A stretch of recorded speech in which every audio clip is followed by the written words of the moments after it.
And so how can it be that the less rest you do, the more muscle you build, when the less rest you do, the more you're doing cardio? Does that make sense? Is cardio the best way to build muscle? If it's not, then resting clearly is.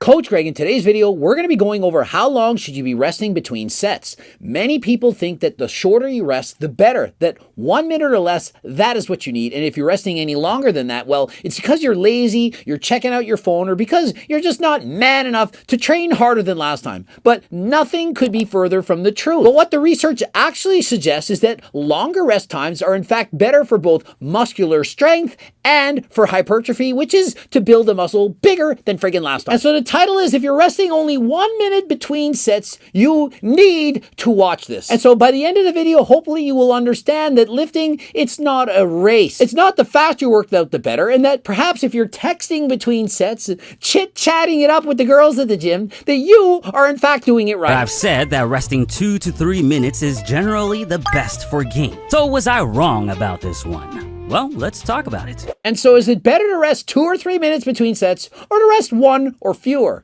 Picture Fit's going to argue that he was right all along, 2 to 3 minutes rest. But was he actually right? Well, let's see what the research says. We are talking about muscle growth and muscle growth only. And so the first thing I want to point out is, why would anyone ever rest more than 1 minute between sets, rest in 2 or 3 minutes, if it's going to take you 2 to 3 times longer to get the same results? Imagine, you go to the gym for 2 hours and you could have gotten the same gains in 40 minutes. Why would you do that? Well, you wouldn't. It would be analogous to watching a 30-minute TV sitcom and every 1 minute pausing the screen, sitting there twiddling your thumb for 3 minutes, and then unpausing it and watching the show, which is 30 minutes long, over the course of 2 hours. Why would anyone do that? Well, the answer is they wouldn't.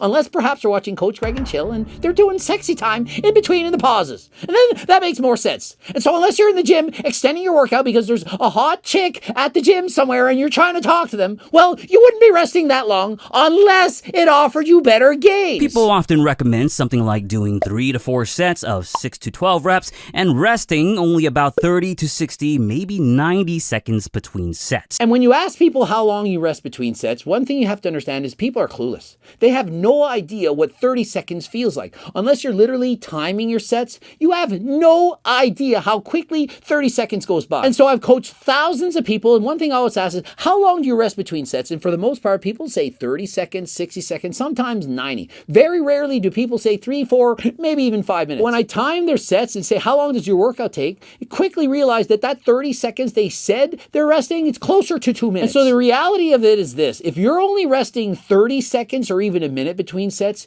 you are not recovered. It takes approximately 6 times longer than it took you to do the set to recover from it. And so if you took 30 seconds to do a set, probably going to take you 3 minutes to rest and recover from that set. And so if you did a set for 30 seconds and rested for 30 and repeated that, you're going to get so tired, not recover from the previous set, that the amount of reps you're going to get is going to be lower than last time. Perhaps on the first set you did 12 reps, then 6, then 4, then 3. You simply can't recover. And so to make up for that, you're using a much lighter weight. And so think of it. Put your thinking caps on. Instead of bench pressing 225 for a set of 12, you're now putting on 135 because you're weaker. You're not as strong. And so you're holding yourself back. Are you really training to failure if you're using weights that you could lift on a warm-up set? Of course not. When you're lifting weights, doing cardio, these are forms of exercise. And one of the main differences between lifting weights and running, for example, is the repeated nature of the running. When you're running, you're putting a repeated strain on the muscle for minutes or perhaps even hours. But when you're lifting weights, you're doing it for multiple seconds. And so the overall stimulus on that muscle, what causes it to want to change, if you're lifting weights, it gets it bigger. If you're running, it makes you faster, but not perhaps bigger, is the proximity to your 1 rep max.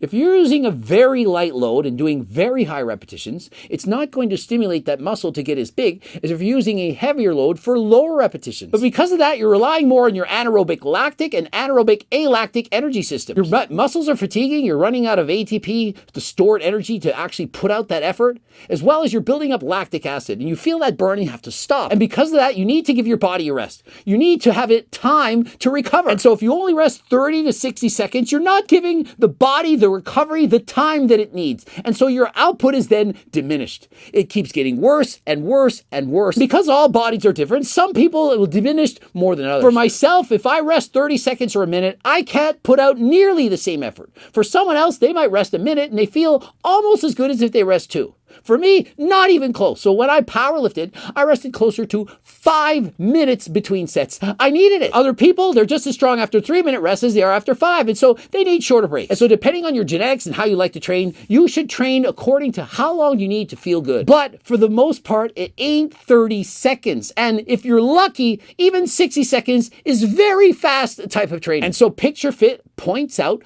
2 to 3 minutes. That is how long you need to rest. But remember, it's very important that you like the way you train. And so if you enjoy training with fewer rest breaks, here's my suggestion. Train like Coach Greg. Do agonist, antagonistic training. For example, do a set of biceps, rest a minute, do a set of triceps, do the opposite muscle. And rather than working your chest alone, train chest and back together. Do a set of chest, rest a minute, do a set of back, rest a minute, and repeat and so on. By training in this agonist, antagonistic style, going from one machine to the next, or even doing a circuit style, you're allowing the muscle to get far greater than 1 minute rest between sets. And so that allows you to rest both longer and get your workout done quicker. Perhaps the most repeated rationale is that resting less between sets elevates certain anabolic hormones like growth hormone and of course the ever popular testosterone. And so why do people think that resting less is better? Well, it increases GH and testosterone more than if you rest longer.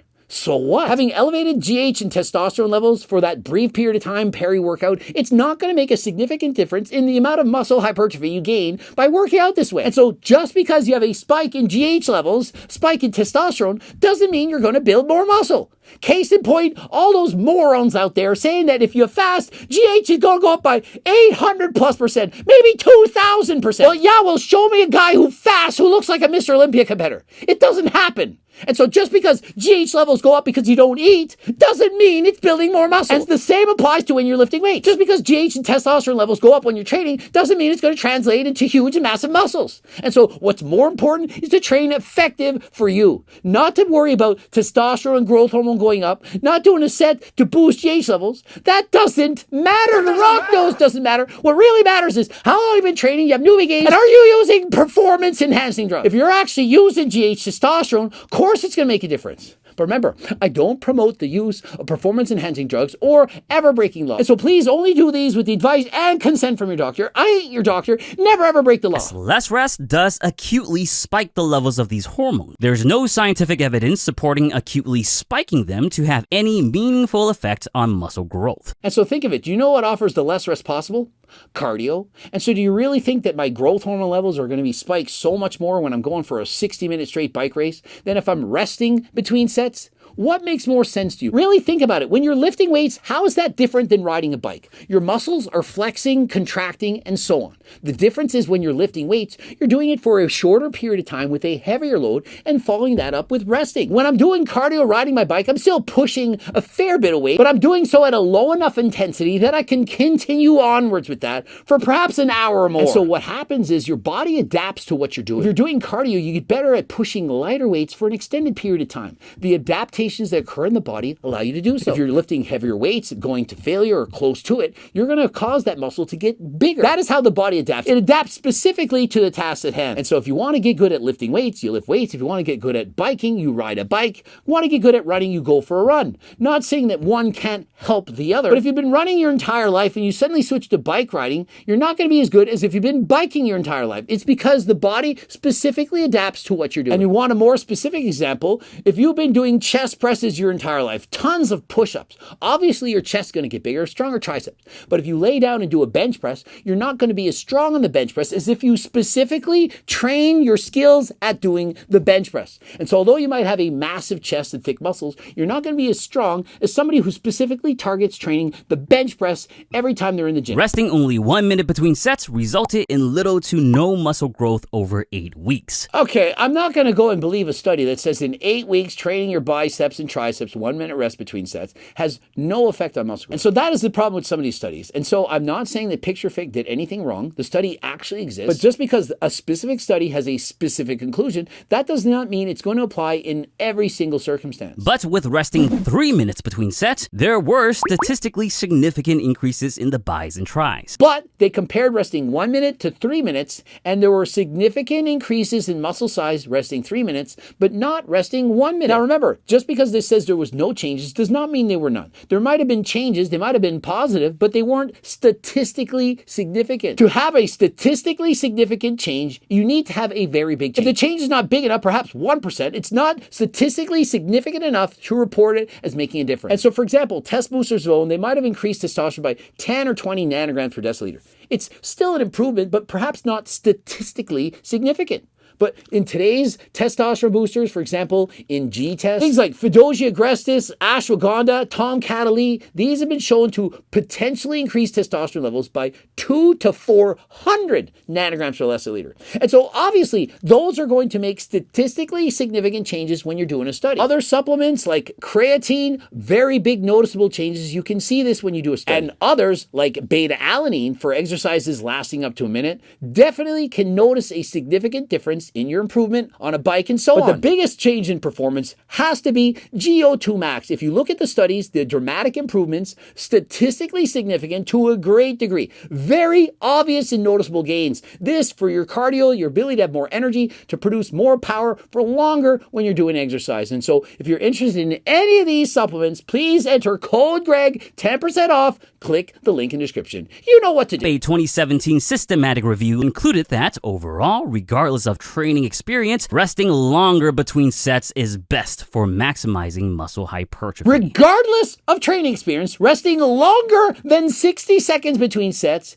is advantageous for building muscle. And so what more do you need to know? Regardless if you're a beginner, intermediate, or advanced, resting more in a minute builds more muscle, period. As for the rationale behind more rest, it comes down to two quintessential factors of muscle growth that have been repeatedly supported by the science. But why? Why, Coach Greg? Give us the reasons.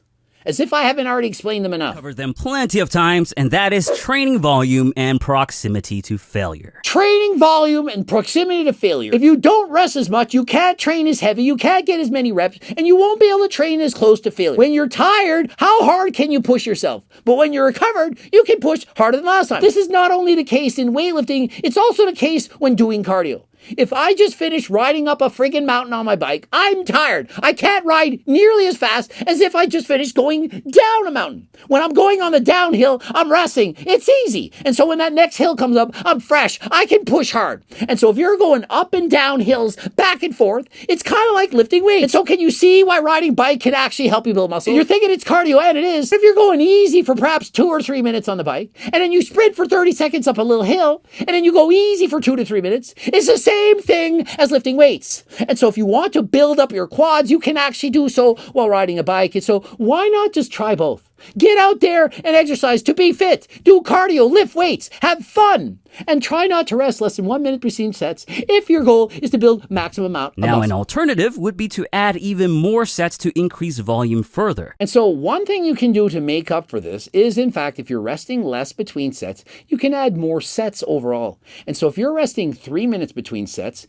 and doing 5 sets, somebody could perhaps do 10 sets resting only 1 minute. And so you can, in fact, make up for this lack of intensity by doing more volume. But you already knew that. If you go to the gym and train really hard all the time, harder than last time, drop sets and force reps and so on, you don't need to do as many sets if you go easy. And so if you're keeping 2 or 3 reps in reserve, you're going to have to do more sets than if you're training to failure. And so what matters is this delicate balance between training too hard or not training hard enough. But for the most part, most people, 95%, are not training as hard as they should be in the gym. Unless they're a beginner or intermediate lifter, you should be going harder than last time. You should be really pushing yourself when you go to the gym. But if you're new to the gym, you haven't been training before, and this is one of the first videos you've watched, go and train easy. Use progressive overload. That means train harder than last time. The last time you went to the gym, what did you do? Try to do a little bit more, not a lot more, a little bit more, perhaps 1 extra rep on 1 exercise during the entirety of your workout. I don't blame any of you if you initially believe that less rest is best for muscle gains. So it's crazy to me, less rest is better for muscle gains. Why would people think that? Let's again put on our thinking caps. Let's be analytical. Let's think about this. The less you rest, the more muscle you're building. Okay, so if you're resting 2 minutes, let's try resting 1. Are you going to build more muscle? Maybe. We don't know for sure. I haven't tried it. Now reduce that rest to 30 seconds. Is that going to give you more muscle? We don't know. Maybe. Let's think about it. Why not lower that rest to now 10 seconds? That better? I don't know. Why not reduce it even further to 0 seconds rest between sets? What are you now doing? You are now doing cardio. And so how can it be that the less rest you do, the more muscle you build, when the less rest you do, the more you're doing cardio? Does that make sense? Is cardio the best way to build muscle? If it's not, then resting clearly is. Think about it. Use your noggins. Try to analyze things. Think about them logically. Why would it be that the less you do, the better? Why would less rest allow you to build more muscle than more rest? The more you rest, the less you're doing cardio. The more you rest, the heavier weights you can use. The stronger you are, the further you can push yourself to failure. You just went down a hill for 10 minutes. Your legs are fresh. They were tired at the top. Now you can go harder than last time. If you're just riding steady the entire time, you're not getting the rest you need. You can't push nearly as hard as if you rest and recover.